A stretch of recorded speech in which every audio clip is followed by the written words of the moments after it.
Requerimiento fiscal contra estadounidense implicado en triple crimen en Roatán por delito de femicidio agravado. Pedirán extradición. Embajadora Dogu aclara que tratado de extradición permite entrega por asesinato y anuncia colaboración con justicia hondureña por triple crimen. Corte se reúne de emergencia para tratar 4 casos de extradición y minutos después de designar jueces naturales, la policía captura a los primeros 3. Juez Castel niega prórroga para el juicio contra el expresidente Hernández solicitado por la defensa y mantiene la fecha para el 5 de febrero próximo. Ministerio Público apela a decisión de juez de Copán de liberar a presuntos autores del crimen de una joven en Santa Rosa, como muestra un video.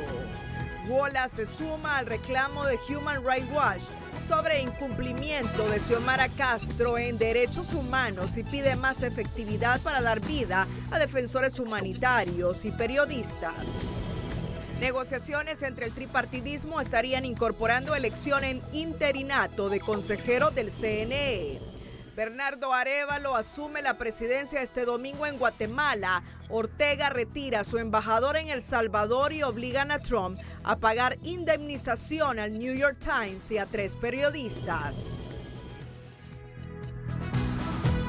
Este es su noticiero TN5 Estelar con Renato Álvarez y Cristina Rodríguez.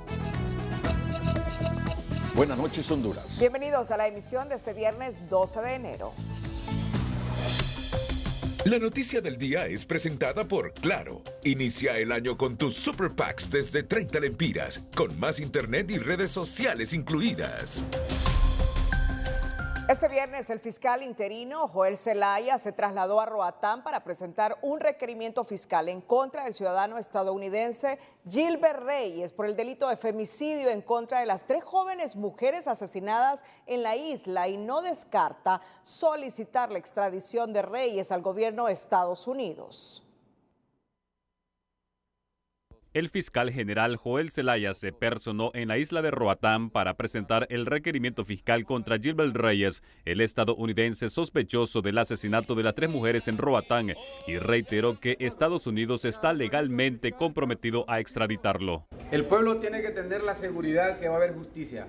Por eso, aquí está el fiscal general para darle esa certeza al pueblo hondureño. Una vez admitido el requerimiento fiscal y ordenadas las órdenes de captura, se solicitará la extradición, porque queremos dejarle claro al pueblo hondureño.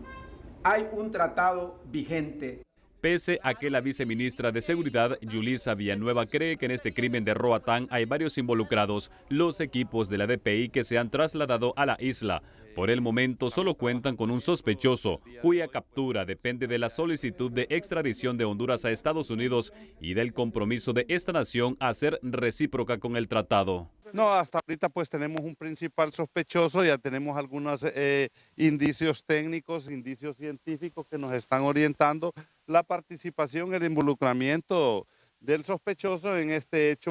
El involucramiento de los titulares de la Fiscalía y de la DPI en las investigaciones genera esperanzas entre los familiares de las víctimas, que no tienen dudas sobre la culpabilidad del estadounidense y del involucramiento de más personas. Yo sentí algo ya desde mucho tiempo, pero no sabía qué era lo que estuve sintiendo, porque el man no era que me cuadraba mucho por muchas cosas que no me gustaba con él, pero no me decía nada. No conocía mucho de él, pero por mi hija yo traté de mantenerlo cerca de mí, porque yo pensé que teniéndolo más cerca de mí que no me iba a dañar a mi hija, pero era porque ella no me decía mucho. Como hermano, yo me siento satisfecho tener a las autoridades correspondientes aquí, al fiscal, a usted. Muchísimas gracias, yo lo agradezco, porque este caso no tiene que quedar en impunidad. A mí me duele mucho mi hermana y también las otras familias, las otras chicas. Es algo que no puede suceder. Y realmente agradezco por estar acá, y esto se tiene que hacer justicia, y sabemos que él es el principal sospechoso y también hay más. Las autoridades se comprometieron a poner el mismo empeño en el resto de crímenes ocurridos contra mujeres a nivel nacional y que se mantienen en la impunidad.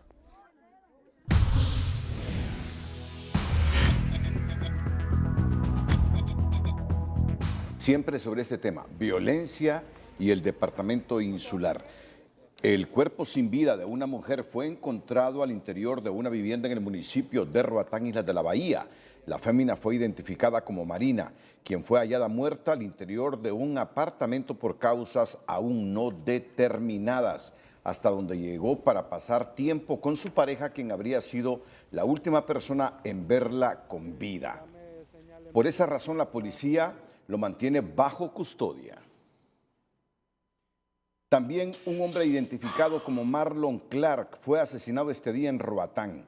La víctima se conducía en un vehículo pick-up cuando fue interceptado por varios sujetos con quienes dialogó por unos 2 minutos. Luego lo acribillaron a balazos, muriendo al instante. Los malhechores se dieron a la fuga sin que hasta el momento la policía informe sobre los resultados o investigaciones de este caso.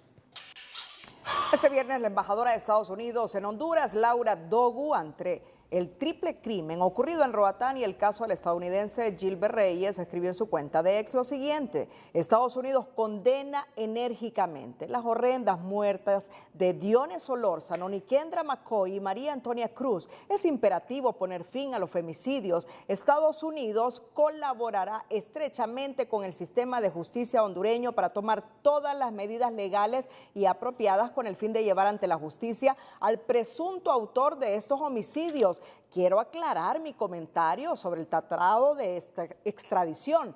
Este tratado permite la extradición de sospechosos de asesinato desde Estados Unidos hacia Honduras. Sin embargo, hasta ahora no hemos podido extraditar a hondureños que cometieron homicidio en Estados Unidos. Esperamos trabajar con el gobierno de Honduras para que esto suceda. Mira, aquí hay... Bueno, antes de este veo, por favor, producción, antes de este veo, en cuanto al mensaje de la embajadora Dogu, hay un punto fundamental aquí que dice, quiero aclarar. Sobre mi comentario, sí. Vamos a ver. Sobre mi comentario, sobre el tratado de extradición. Este tratado permite la extradición de sospechosos de asesinato desde Estados Unidos hacia Honduras. Ok. ¿Qué dijo anteayer? Que no. Que no.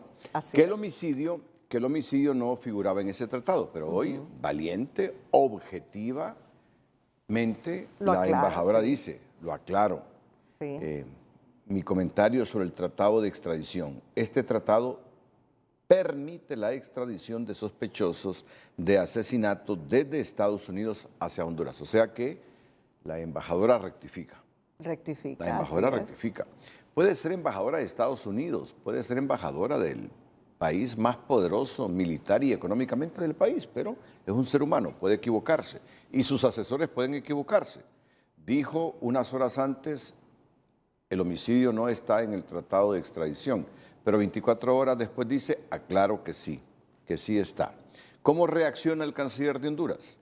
Así es, en su cuenta de X, luego del último posteo de la embajadora Dogu anunciando la cooperación con la justicia en el caso del triple crimen y ahondando sobre el tratado de extradición, el canciller Reina, al repostear a la diplomática, escribió: embajadora, es importante seguir trabajando juntos para combatir el crimen en beneficio mutuo de nuestros pueblos y gobiernos y para que se haga justicia sobre la base de la ley, respetando el derecho internacional y nuestra igualdad como Estado soberano. Eso es diplomacia. Ni el canciller agrede por la aclaración a la embajadora y la embajadora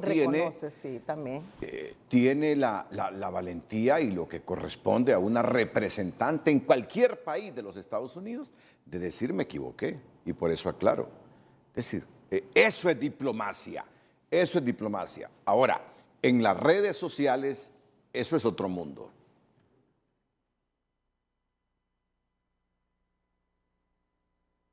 Ok, cuando digo en las redes sociales, eso es otro mundo, es porque ya vamos a divulgar la sección TN5 en línea, ¿verdad? Ya se imaginan ustedes, ¿verdad? Después de que la embajadora dijo que el delito de homicidio no figuraba en el tratado de extradición entre Honduras y Estados Unidos suscrito en 1909 y que 24 horas después lo aclarara y dijera que sí. Ya se imaginan las redes sociales. Pero bueno.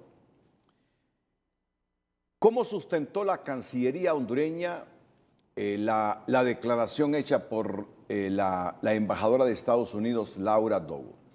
Esta mañana se hizo presente en Frente a Frente el embajador Eduardo Rosales, que es asesor del canciller de la República, Eduardo Enrique Reina, para decir, bueno, lo que ha dicho la embajadora Dogu ha creado dudas en Honduras.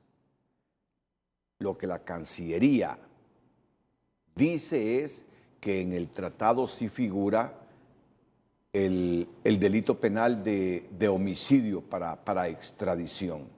Entonces, como la embajadora ha dejado dudas con su declaración, que lo explique, que lo aclare después, y es lo que ha ocurrido.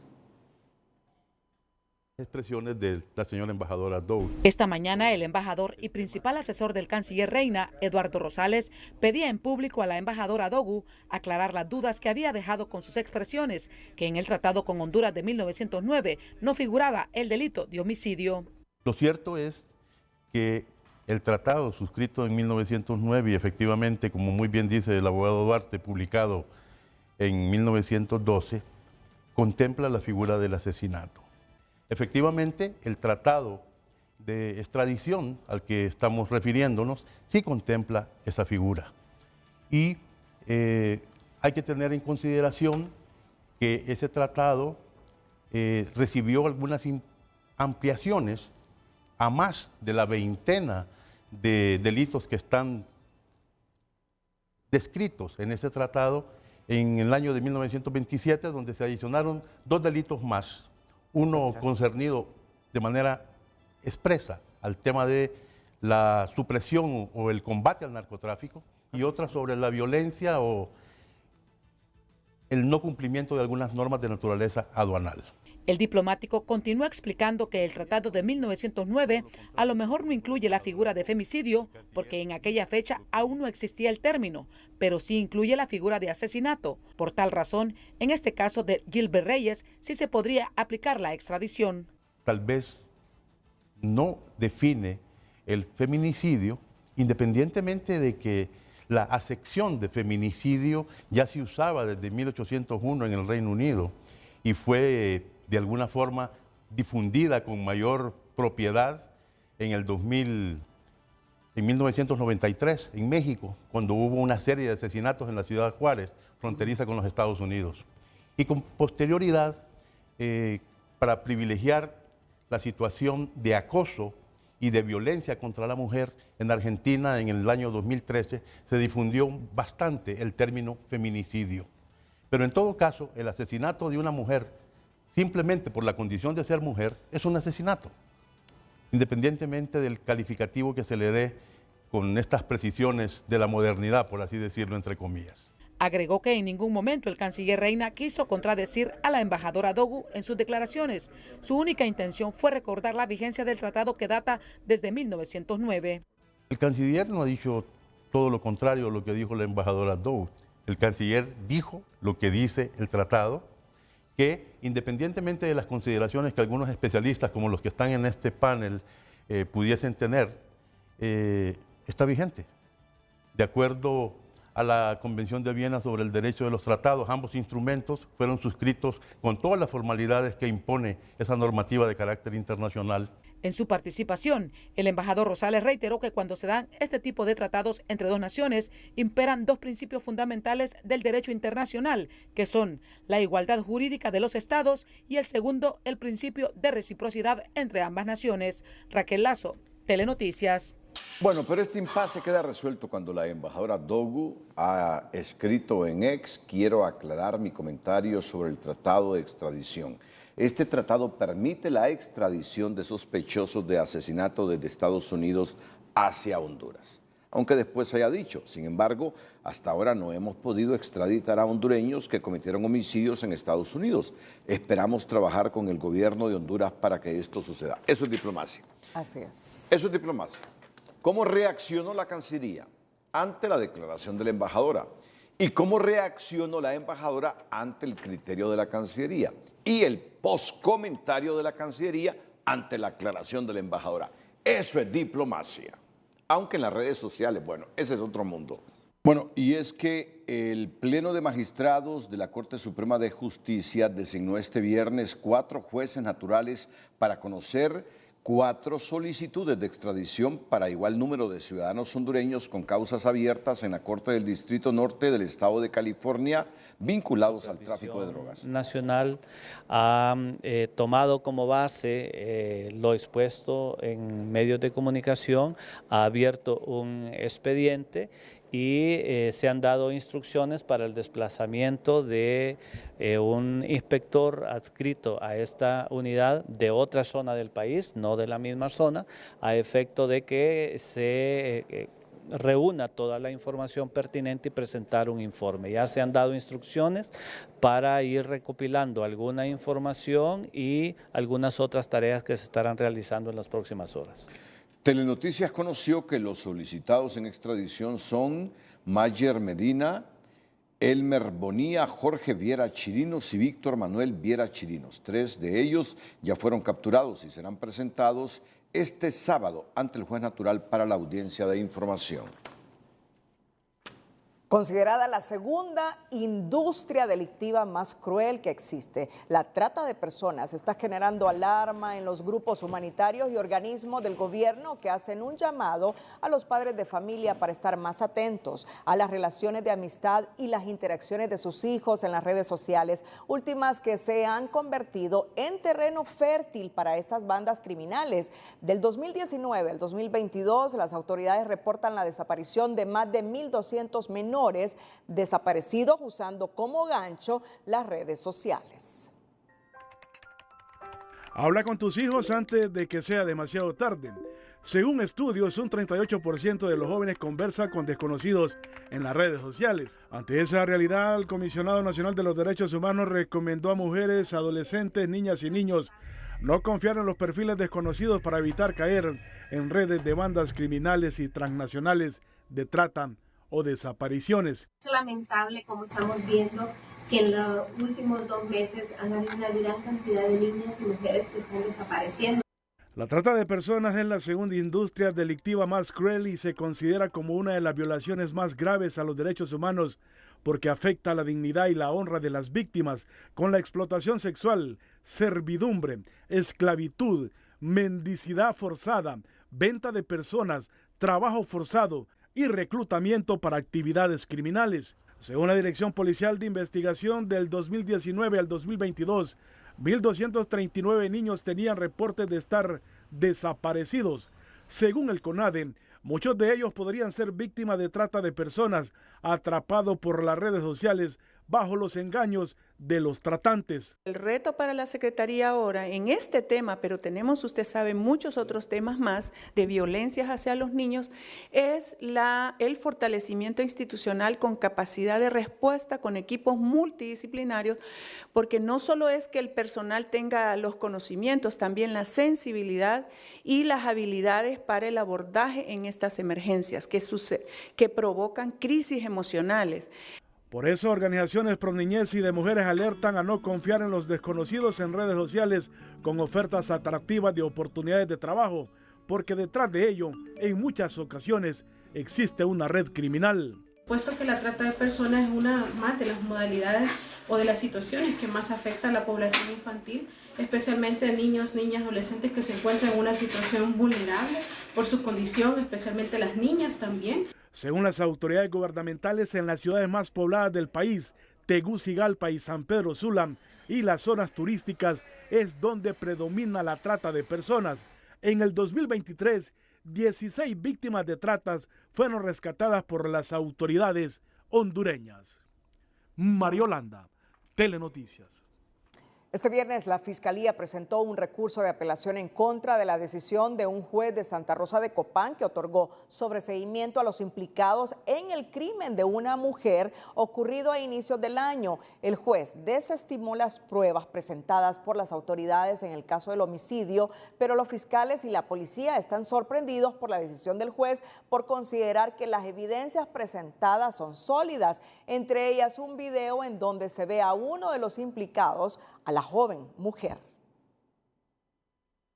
sorprendido por el sobreseimiento provisional otorgado a 2 acusados por el asesinato de la joven Ruth Saraí Cepeda, ocurrido el miércoles 3 de enero de 2024, el Ministerio Público apeló la decisión del juez de Santa Rosa de Copán, que en audiencia inicial desestimó 7 medios de prueba presentados por el equipo fiscal. A pesar de que la prueba balística vincula a estas 2 personas sobre ese asesinato, a pesar de que hay videos, que hay testigos, que la misma policía también sirvió como su testigo para el Ministerio Público, a pesar de todo eso, pues el juez ha determinado dejarlos en libertad. También Supervisión General del Poder Judicial investiga las actuaciones del juez Rafael Rivera por la libertad de Melvin Jesús Izaguirre Escobar y Julio César López Mejía, cuya detención fue infraganti después de cometer el crimen. Ha abierto un expediente y se han dado instrucciones para el desplazamiento de un inspector adscrito a esta unidad de otra zona del país, no de la misma zona,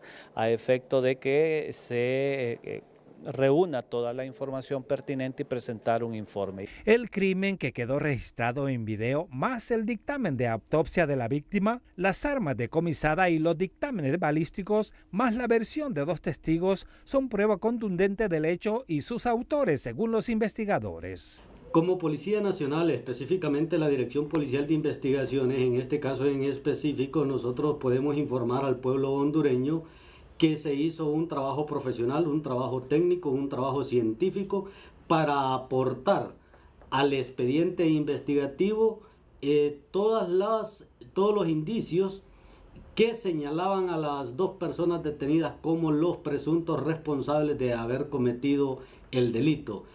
En los próximos 3 días hábiles, Supervisión General del Poder Judicial podrá haber completado su informe sobre la decisión judicial, mientras la Corte de Apelaciones de Santa Rosa de Copán resuelve la apelación del Ministerio Público. Bueno, cuando regresemos de la pausa comercial, les informaremos que el juez Kevin Castell niega prórroga de juicio solicitado por la defensa y el expresidente Juan Orlando Hernández. O sea, que el juicio del expresidente hondureño Juan Orlando Hernández comienza el próximo 5 de febrero. En 24 días. 24 días, exactamente. En 24 días comienza el juicio contra el expresidente Juan Orlando Hernández. Vamos a tener los detalles de esta decisión del juez Castell, que se negó a prorrogar la solicitud que le presentó el expresidente y su defensa legal. Y además, ¿cómo ven algunos analistas hondureños esta decisión del juez Castell? ¿Cómo lo interpretan? Atentos al Noticiero Líder. Este viernes el juez Kevin Castell negó la solicitud presentada por la defensa del expresidente Juan Orlando Hernández de aplazar 7 semanas el juicio en su contra y reafirmó que él mismo iniciará el 5 de febrero tal y como estaba establecido. Los argumentos del abogado de Hernández, Raymond Colón, para solicitar la prórroga fue por razones de salud y para revisar la información que, según dijo, la Fiscalía le entregó tardíamente. Además, adjuntó una carta escrita por el expresidente Hernández alegando no tener los recursos para contratar abogados adicionales que pudieran desvirtuar las acusaciones, por lo que se apegaba a la defensa pública. En ese sentido, el juez Castell contestó la petición denegando la misma y ratificando las fechas ya programadas. Se indicó que ese mismo día se elegirán a las 12 personas que serán miembros del jurado. En el mismo juicio también serán juzgados el jefe policial Juan Carlos el Tigre Bonilla y el policía Mauricio Hernández. Bueno, es un juicio con una trascendencia no solo para Honduras, para América Latina. Para América Latina. Por eso hemos invitado esta noche a Lester Ramírez, un analista con mucho conocimiento de esta y otras temáticas. El juez Kevin Castell ha negado la prórroga del juicio solicitado por la defensa y el expresidente Juan Orlando Hernández. Que el juez Kevin Castell haya negado, después que se dijo que era un juez magnánimo, que él beneficiaba a los imputados para que luego no se dijera que hubo sesgo en el juicio, que este juez haya negado la prórroga que pedía el expresidente de la República y sus defensores legales, ¿tiene algún significado en especial, don Lester Ramírez? Buenas noches por atender esta invitación de TN5 Estelar. Hola, muy buenas noches, licenciado Renato. Bueno, algo que he estado leyendo recientemente justamente para apoyarme en esta entrevista es la cantidad de casos que se han acumulado en el Distrito Sur de los Estados Unidos debido a la pandemia del COVID, ¿no? Entonces, y esto me imagino que también ha sucedido en muchas jurisdicciones, la hondureña y en muchos países más. Y esa ha sido una de las razones, ¿no? De que hay muchos casos pendientes que se tienen que resolver y bueno, el Distrito Sur es un distrito que sabemos atiende muchos casos de narcotráfico con implicaciones internacionales y tiene que ver mucho con esto, ¿no? Con la sobrecarga y se puede decir, posible mora judicial que pueda tener este distrito, ¿no? Bueno, no quiere decir entonces que el que haya denegado es como asociar que tendrá muy difícil un fallo a su favor de parte del jurado el expresidente Hernández. ¿Lester? No, yo creo que esta es una moción que presentó la defensa, la presentó al inicio de este mes de enero. La defensa del expresidente Juan Orlando Hernández estaba pidiendo 7 semanas de prórroga, ¿no? Es decir, estaba pidiendo prácticamente 2 meses adicionales para poder revisar toda la documentación que el mismo gobierno de Estados Unidos a través de el sistema o el Departamento de Justicia le había transmitido a la defensa. Es importante también tomar en cuenta que no ha iniciado el caso per se. Y esto, ¿no? Un caso de estos, y justamente estaba revisando eso también, al igual que en Honduras, lleva más de un año, ¿no? Especialmente cuando no hay el plea bargain que se le dice en inglés, que es, en otros términos, la colaboración eficaz, ¿no? Entonces yo creo de que acordémonos de que no ha iniciado el juicio, el juicio inicia el 5 de febrero y lo que simplemente hizo el juez es denegar una moción, pero no le está tampoco incumpliendo ningún tipo de garantía ni derecho, ¿no? Entonces eso es muy, muy importante también tomarlo en cuenta, ¿no? Lester es un analista hondureño muy cercano a los analistas de Inside Crime, que se dedican justamente a investigar delitos de corrupción y narcotráfico en América Latina. No voy a preguntarle a Lester cuál es tu criterio, en qué va a terminar esto. Por lo menos voy a darle un margen, porque sé que nadie puede decir qué va a ocurrir. ¿Cuál es tu percepción en este caso del expresidente de Honduras, Juan Orlando Hernández, y este juicio que comienza el 5 de febrero? Lester.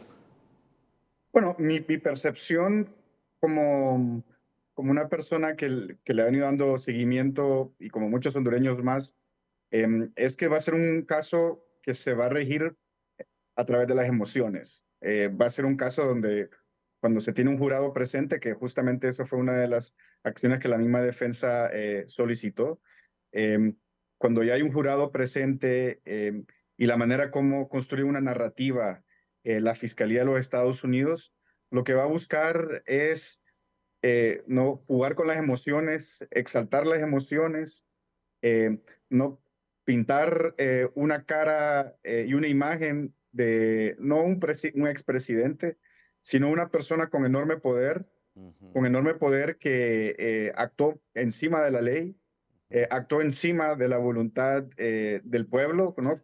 Cuando se le eligió de manera democrática, y que utilizó, ¿no? su poder y su autoridad para corromper el sistema y para evitar, ¿no? que la justicia hondureña en cierta manera también actuara, ¿no? Entonces, me parece de que esa va a ser la narrativa, y si hacemos memoria, cuando presentaron los requerimientos fiscales y cuando la primera conferencia de prensa, una vez que ya el expresidente había sido extraditado, la fiscalía en aquel entonces, el fiscal general, hizo mucho énfasis en la palabra corrupción. Entonces, creo de que también va a ser un término que se va a utilizar mucho. Se va a pintar desde el punto de vista de utilizar la corrupción como un lubricante para mover esa maquinaria estatal, mover la maquinaria de la policía, de los militares y de la política, ¿no? Entonces creo que esa va a ser la manera como se va a construir esta narrativa. A mí lo que me preocupa, licenciado Renato, es que desde Honduras creo que no vamos a aprender la lección. Constantemente se le hace, ¿no? Llamamientos a los políticos hondureños acerca del narcotráfico y de la corrupción, pero ven este caso como un caso muy aislado, como algo que no les va a suceder, ¿no? O algo que no puede suceder, o que no les va a suceder porque están en el poder, ¿no? Yo creo que eso debe ser el mensaje también que nosotros los hondureños también tengamos que replicar aquí en el país, ¿no? Que así como Juan Orlando Hernández, que en algún momento hasta dijo que iba a estar 50 años en el poder, así puede suceder con cualquier otro presidente o diputado o alcalde también, ¿no? Yo deduzco que lo que me estás diciendo, Lester, es que casi es segura una sentencia condenatoria contra el expresidente de la República. Bueno, justamente hay una comisión en los Estados Unidos que iba a hacer una pequeña investigación sobre eso. Tal vez la próxima vez que me entreviste o tengamos alguna conversación sobre este tema, presente algunos datos, ¿no? Sobre esta comisión. Su función, y es una comisión federal, da seguimiento a las convicciones, que son las sentencias judiciales en materia criminal. Y quería revisar cuál es el porcentaje o la cifra que hay en términos de convicciones, de sentencias condenatorias, en otras palabras, en materia de delitos de narcotráfico. Y ese es un dato que creo que nos puede dar una idea de cómo es la tendencia y el patrón. Obviamente cada caso es muy sui generis, se puede decir, muy independiente y muy particular. Sin embargo, yo creo de que nos puede dar una idea de cómo maneja estos delitos que tienen una connotación federal, no son delitos estatales, son delitos federales. A eso voy. Que también he leído que casi el 95% de estos casos terminan en sentencias condenatorias.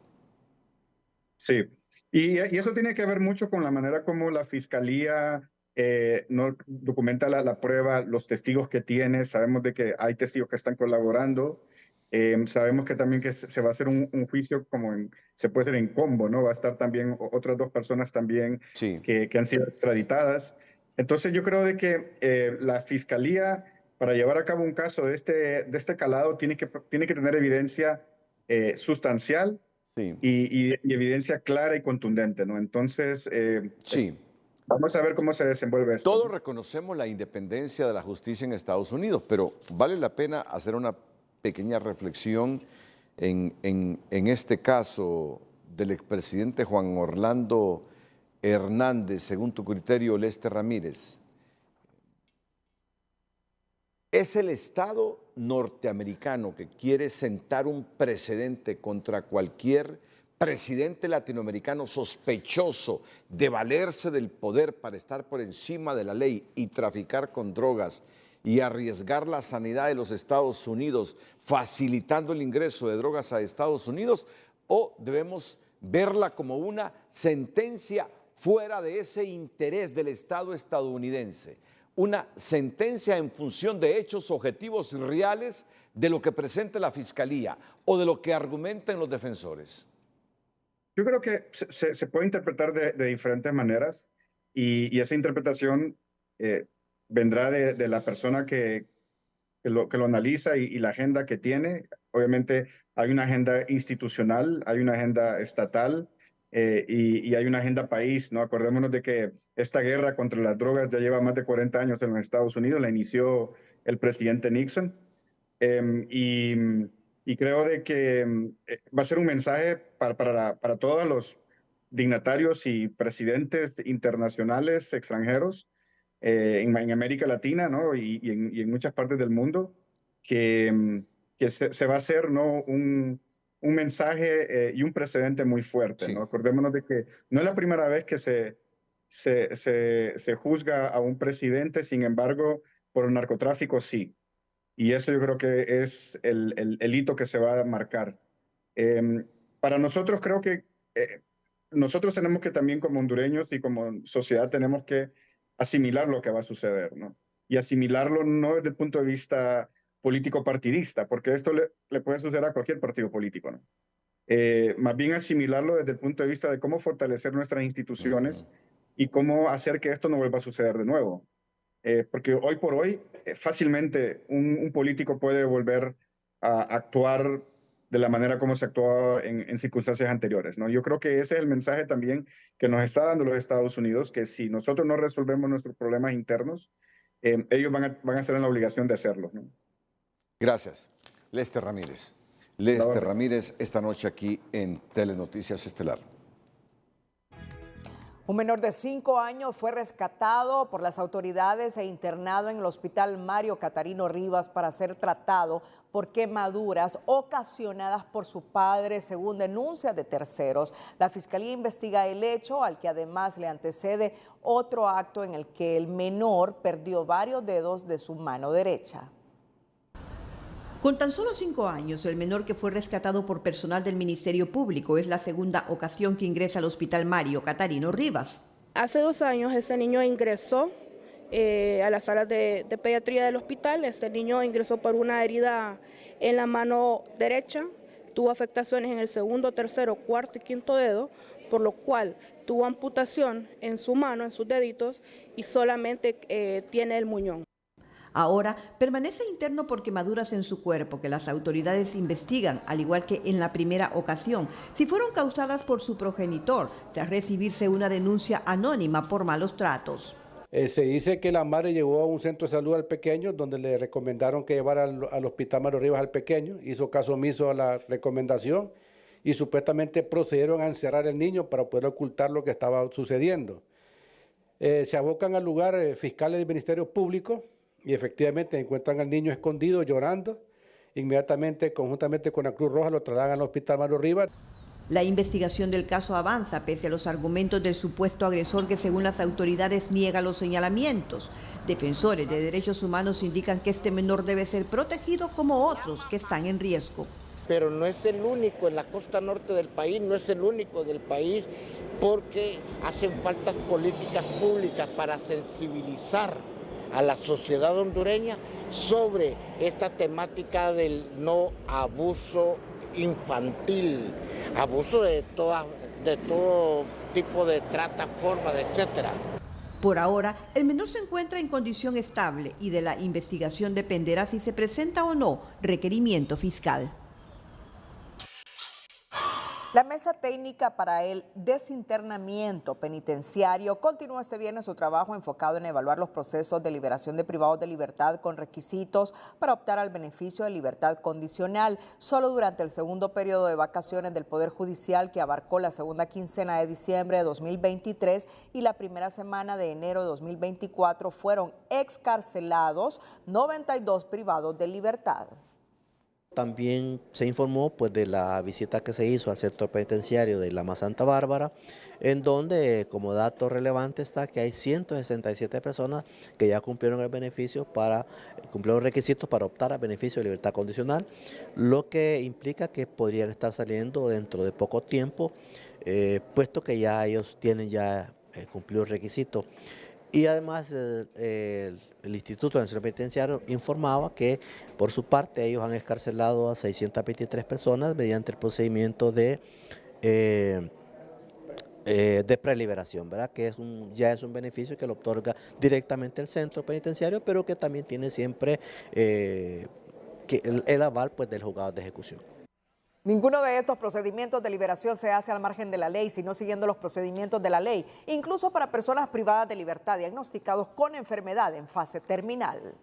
Las autoridades penitenciarias clausuraron la cárcel de La Ceiba, ubicada en el famoso Barrio Inglés, la cual piensan convertir en un museo. Los 480 privados de libertad que ahí se encontraban fueron distribuidos en las distintas cárceles del país ante el asombro de sus parientes.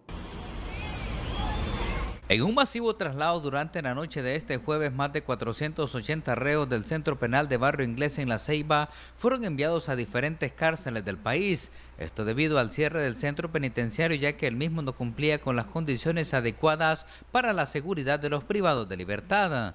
Recordemos que el Sistema Nacional Penitenciario, con instrucciones de la superioridad, se está transformando y lo que se quiere es lo mejor para la población. Este centro penitenciario fue diseñado para 150 privados. Pero ahorita teníamos más de 400.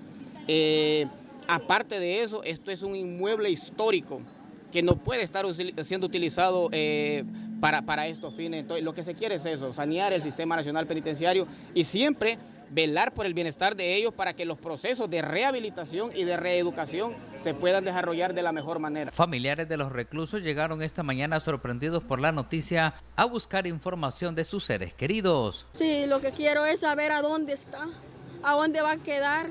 No tengo dinero para seguir caminando a ver a dónde me lo dejaron, si está largo, no sé todavía, solo Dios lo sabe. La clausura de este centro penal es también una solicitud de los diferentes sectores que hace muchos años buscaban convertir de este lugar en algo positivo para la sociedad, ya que estaba ubicado en una zona turística. Este centro penitenciario fue construido en el año 1906, es decir, más de 118 años, por lo cual serán las autoridades locales que tomarán la decisión de convertir este inmueble en un museo y algo histórico para esta ciudad. En La Ceiba, Nahum Monge, Telenoticias.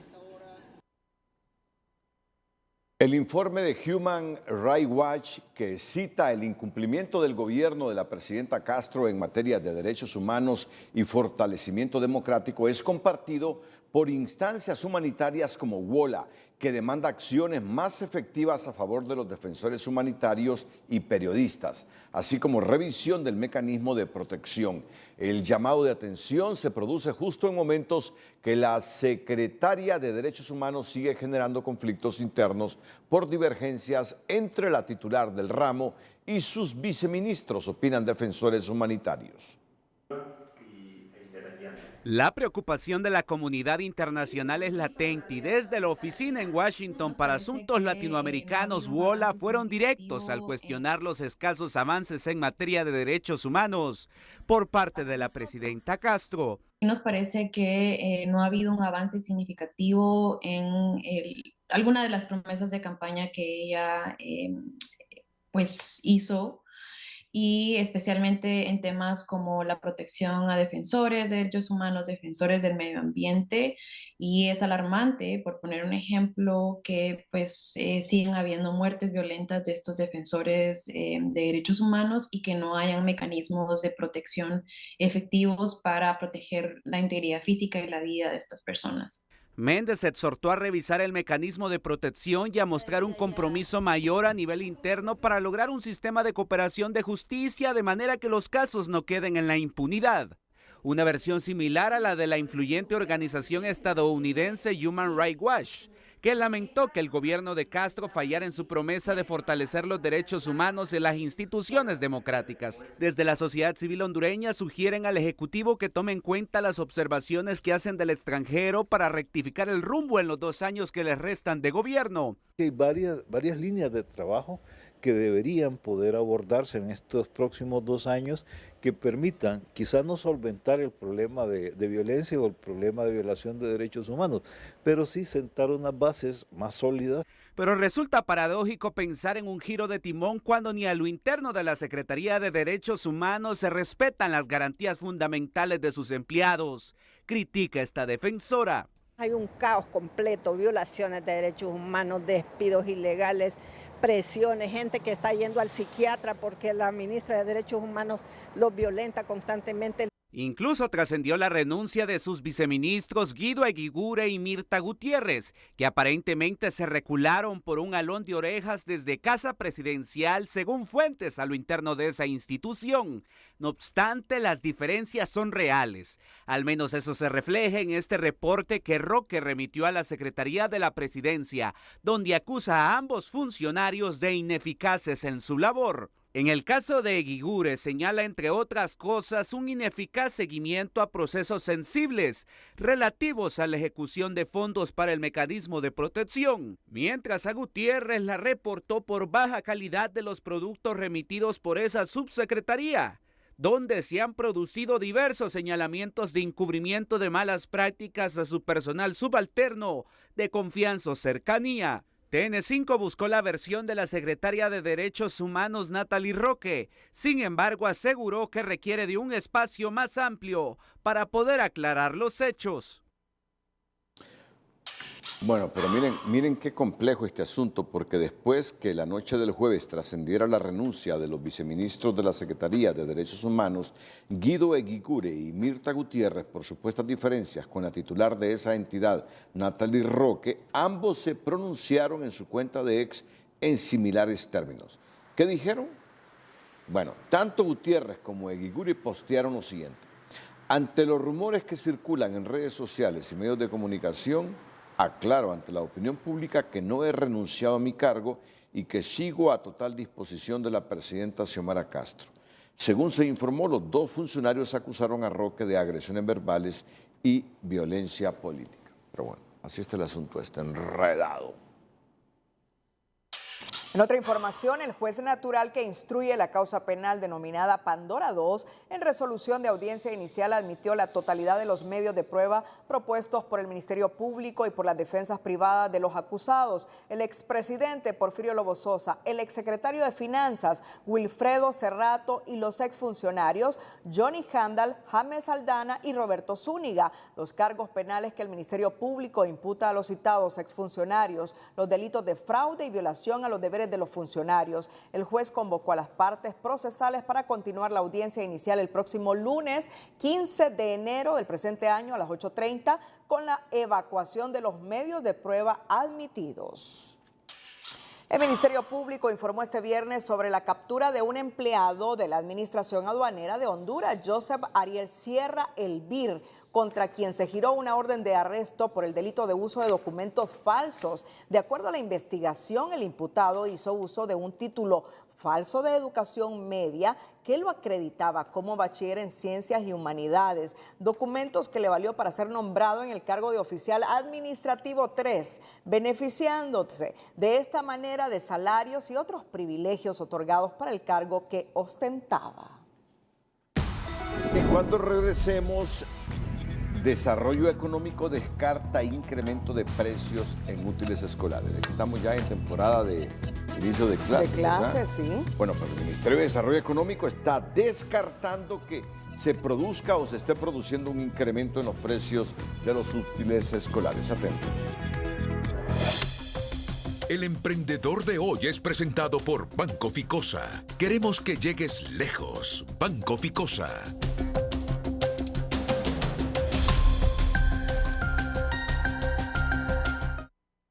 A pesar de su corta edad, una joven de Ciguatepeque elabora con sus propias manos productos para cada ocasión especial de sus clientes. El emprendimiento lo empecé hace como un año, pero empecé a tejer desde hace como unos 3 años aproximadamente.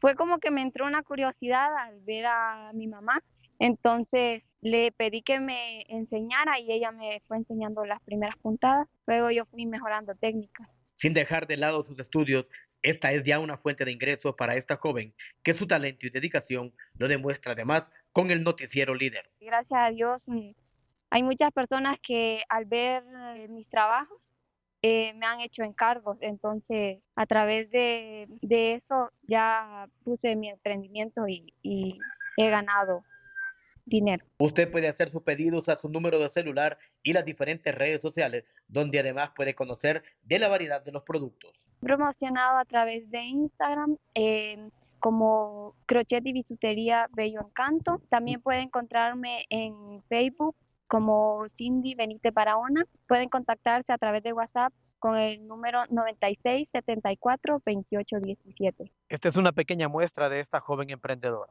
Para Telenoticias desde la ciudad de Ciguatepeque, Omar Valenzuela.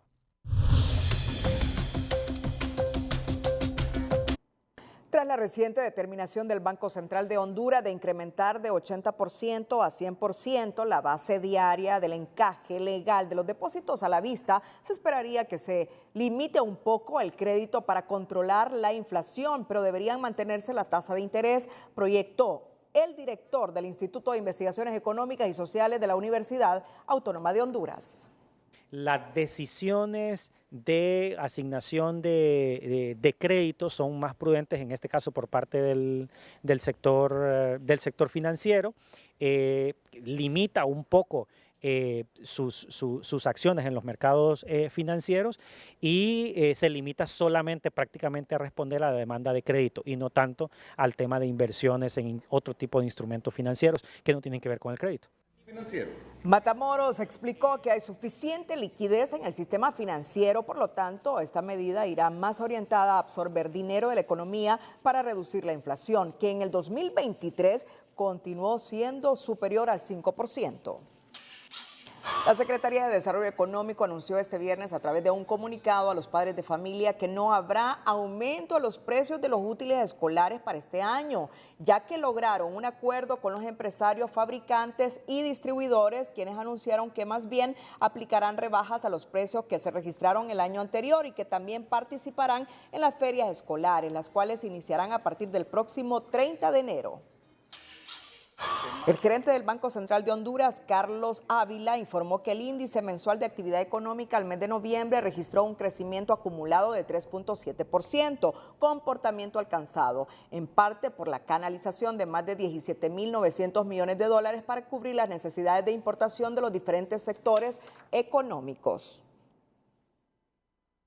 Para garantizar el buen dinamismo de la actividad económica, se han canalizado alrededor de 17.900 millones de dólares, más del 100% del ingreso de divisas en la actividad nacional, lo cual ha sido producto de la intervención que ha realizado el Banco Central de Honduras. El funcionario indicó que al cierre del 2023 el Banco Central registró un saldo de 7.600 millones de dólares en reservas internacionales, monto que garantiza 5 meses de importación de bienes y servicios, con lo que el Banco Central descarta que haya una alta indisponibilidad de dólares, como lo ha venido denunciando el sector empresarial. El secretario de Desarrollo Económico, Freddy Cerrato, se mostró complacido por la tendencia hacia la baja en los precios de algunos productos de la canasta básica, entre ellos los huevos, tomates y otras verduras, luego de hacer un recorrido de supervisión de precios en el mercado Zonal Belén de Comayagüela. Hemos estado verificando, miramos que la tendencia en el precio del cartón de huevos va hacia la baja, lo cual es positivo. Pude mirar ahorita los tomates que estuvieron carísimos, ya ahorita las 2 libras de tomate, ya la bolsa vale 30 lempiras, eso significa que la libra está 15. Y allá el viernes pasado en el estadio, miré que todavía estaba a 22 lempiras, entonces va en descenso. Lo mismo el repollo, ya puede encontrar una cabeza de repollo a un precio promedio. Pero los vendedores de los mercados contrastan algunos precios con los brindados por el ministro Cerrato, específicamente el de los tomates.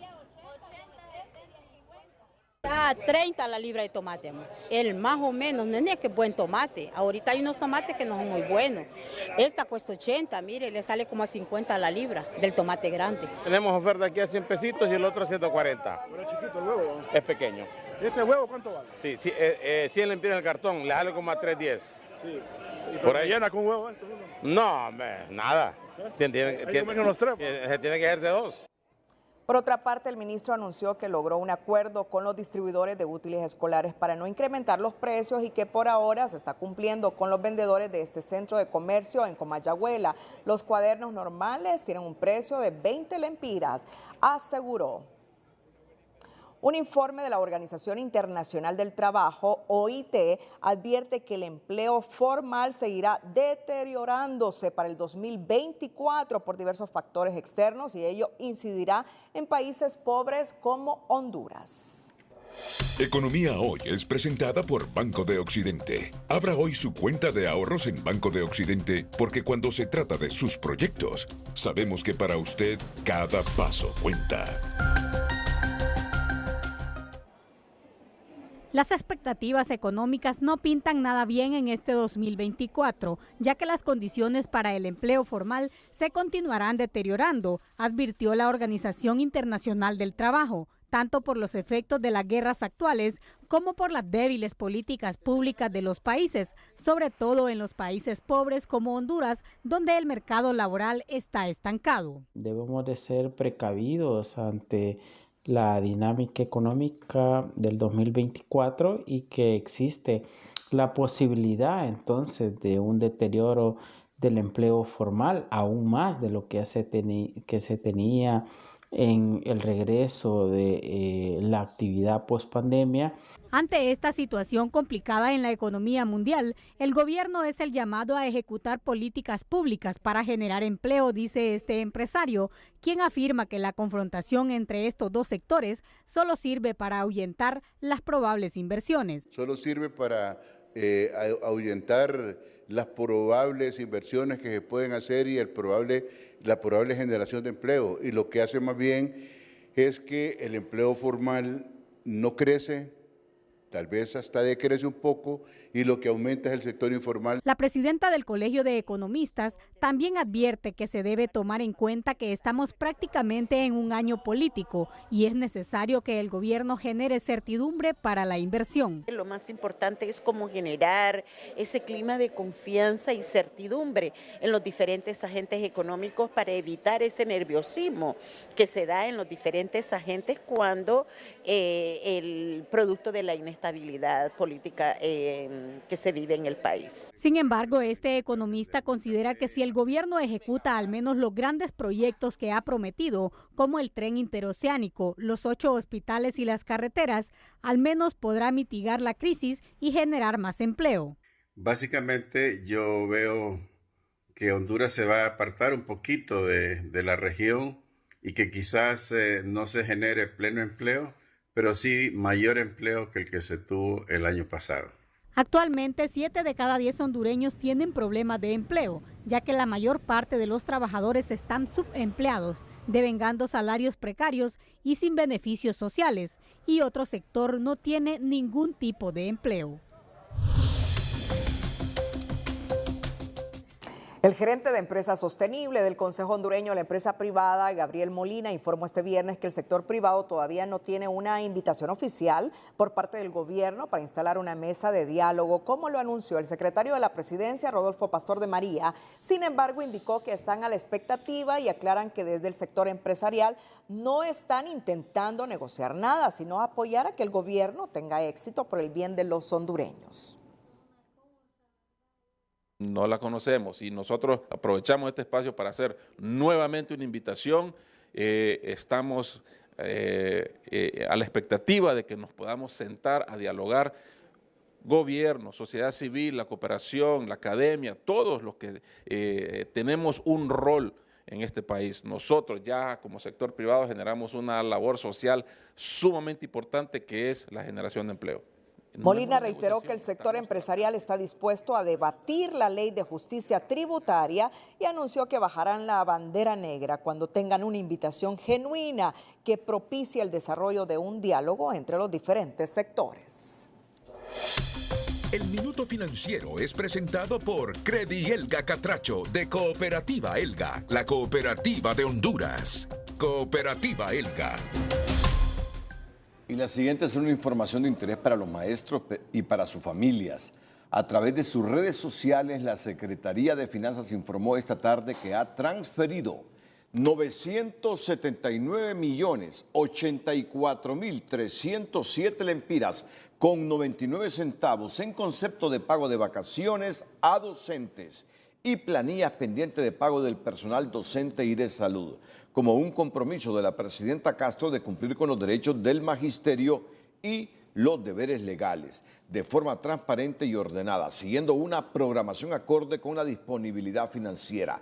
También CEFIN informó que transfirió 254.240.200 lempiras para el pago de becas a 8.327 estudiantes hondureños. Los estudiantes beneficiados a través de los programas de becas solidarias de vulnerabilidad y excelencia, y también los becarios beneficiados de la Escuela Agrícola Panamericana Zamorano y becarios Taiwán, seguirán siendo atendidos con prioridad en el marco del Plan de Gobierno para la Refundación de la Patria con transparencia y cumplimiento de la normativa legal vigente. Pues eso ha transferido hoy Finanzas. ¿Cuánto, Cristina? Plata, Renato. Ah, no, ahí. 979.084.307 lempiras con 99 centavos. Redondealo, son 1.000 millones de lempiras. Ojalá que esto reditúe en beneficio en el presente y en el futuro para Honduras la formación, la educación, que es la única forma de salir de la pobreza.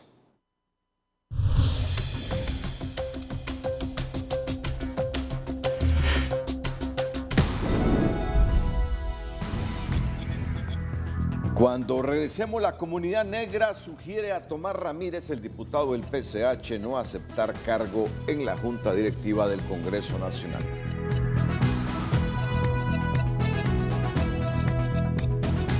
Mediante un comunicado, la Plataforma Nacional de Pobladores Negros de Honduras sugirió al diputado del PCH por Atlántida, Tomás Ramírez, que no acepte ningún cargo dentro de la Junta Directiva del Congreso debido a la reiterada violación a preceptos constitucionales por parte de la directiva saliente, recordando que es a través del concurso de pensamientos, ideas y diálogo que se logra poner fin a la división y la incertidumbre para dar paso a acciones concretas de consensos y acuerdos.